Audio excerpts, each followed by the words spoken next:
Well, in the United States, the teaching of psychology has become a field in and of itself. I mean, we have always been teaching, and we've been teaching it since the first courses were developed in the 19th century.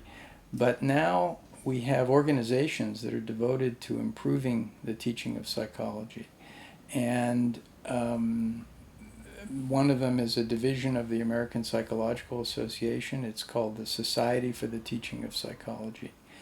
And we have many conferences annually on how to improve your teaching.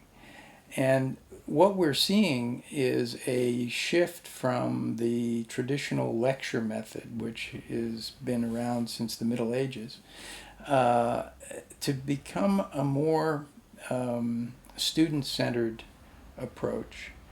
What that means is that instead of the professor standing in front of a class giving a lecture while the students passively listen and write down their notes, there is a movement towards expecting the students to participate more actively in their learning process. So this is sees its most this is appears in the most obvious form in something called the flipped classroom, and that means that you have the students do the reading for this particular day's work before they come to class, and they are all expected to know the content of that chapter, for example.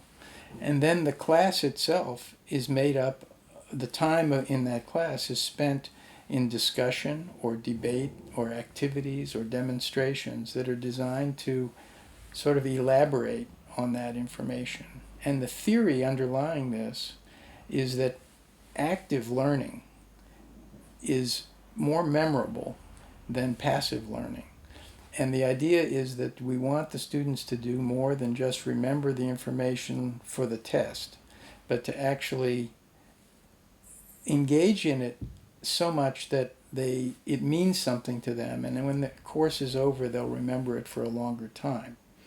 May not remember it forever, but they'll remember it longer, and they'll be more positive about their educational experience because it's more fun, both for the teacher and for the students, to do things in class.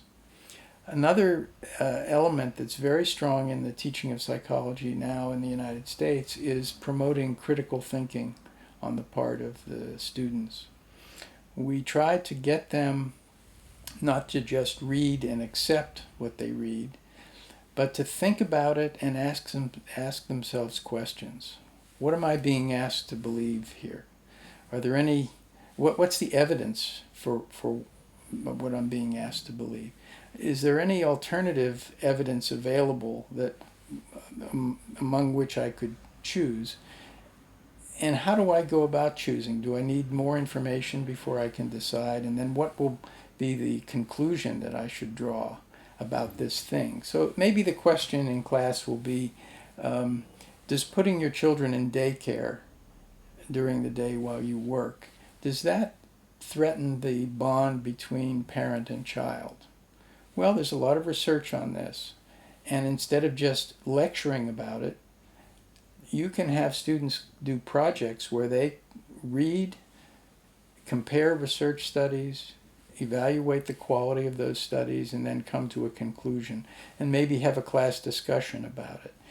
It's much more engaging than just listening to a lecture. And it promotes a kind of critical thinking habit that we hope will extend beyond the classroom, so that when you listen to a politician or you listen to an advertisement or you listen to a charity appeal on television, you begin to ask yourselves those same questions. What am I being asked to believe? And should I accept it, or should I consider alternative explanations, and so on? So this is a big change in the teaching of psychology in the United States. And actually, I'm involved in an effort to try to do some of these same things in France. I'm on a program committee that is planning a conference a national conference in France on teaching of psychology. It's going to take place in September here in Paris, and September of 2016. And we hope to have speakers from all over the country talking about what's the state of psychology teaching in France, how does it compare with other countries in the world, and what should we be doing here to improve it.